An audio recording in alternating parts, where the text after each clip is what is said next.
Welcome everyone, thanks for joining me for another Diecast Emporium video.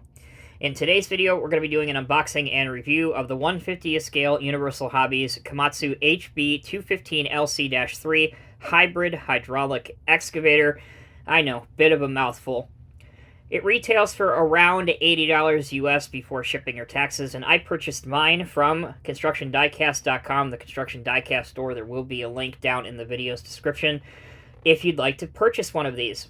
Alright, beginning the unboxing chapter. It comes in the now standard two-tone Universal Hobbies Komatsu packaging with white and the blue stripe, die-cast scale model, exact 1/50 scale, Komatsu logo.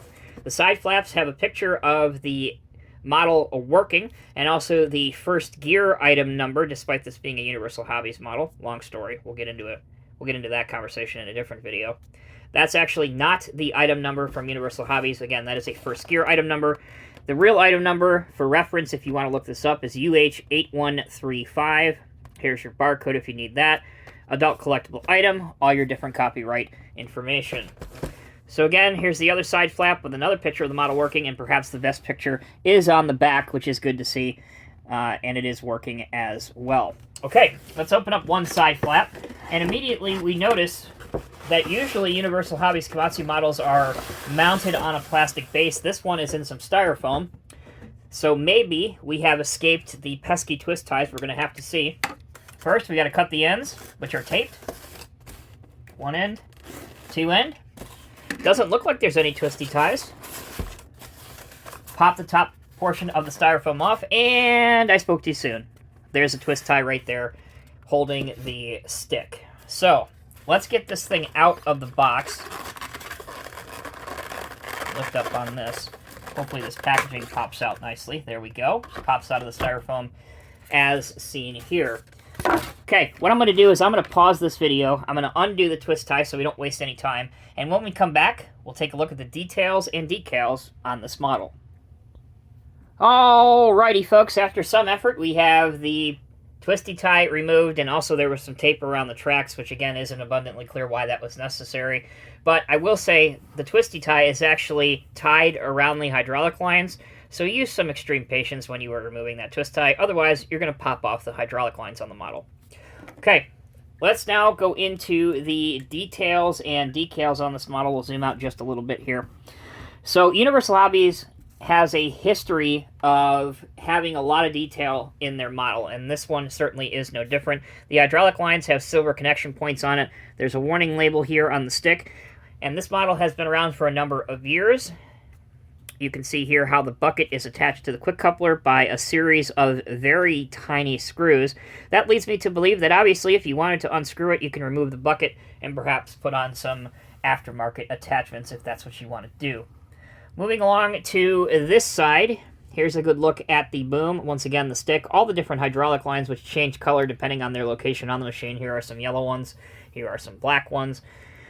Your mirrors are nice. They are thin. They do have a reflective silver surface on them. The only thing I don't like about it is that they are very flimsy in plastic, so again, be careful. You have two aerials, an amber beacon light, which I will admit looks quite good and realistic. Your handrails, again, all throughout the model, all your safety railings, they are plastic, so be very careful. Looking down into the swing mechanism here beneath the stick, you can also see that there's a fair amount of detail.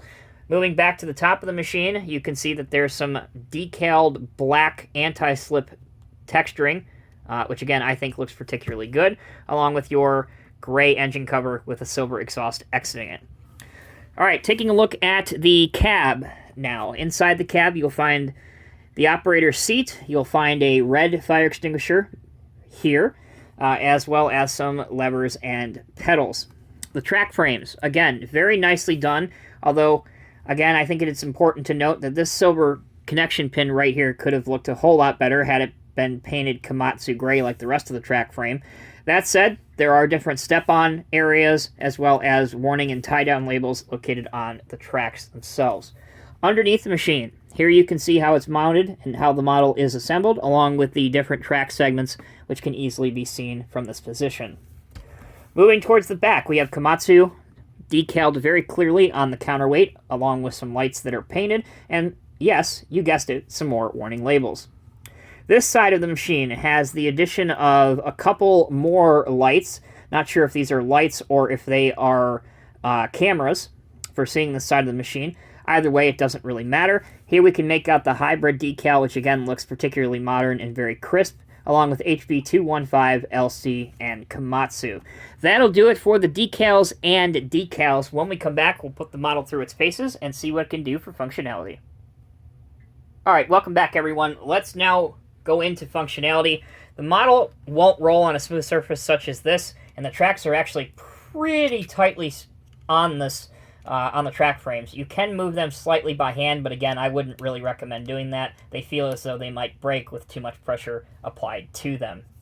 You can spin it 360 degrees, as you would expect from any excavator model.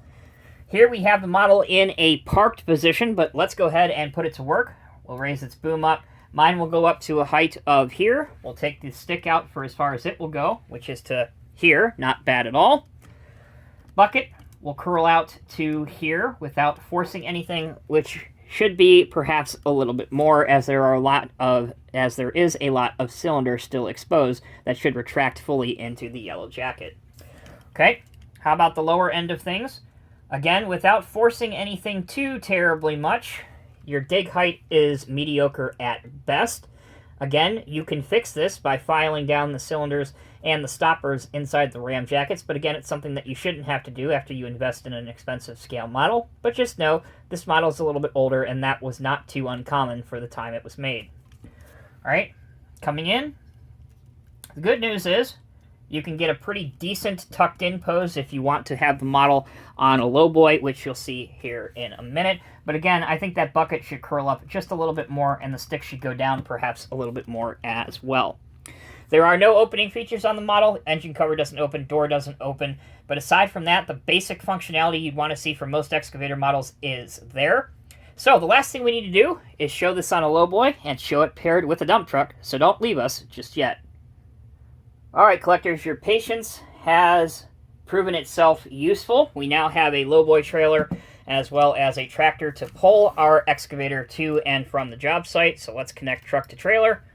There we go. And we'll put our excavator on the deck. Now, by measure of full transparency, this is the only lowboy setup I have here on site. The rest are stored in an off-site storage unit. So technically, with a track machine, these boards should be extended. But, hey, stealing a line from what I heard a lot growing up, Semper Gumby, always flexible. Make do with what you have, basically. And as you can see, it does make a pretty convincing transport load.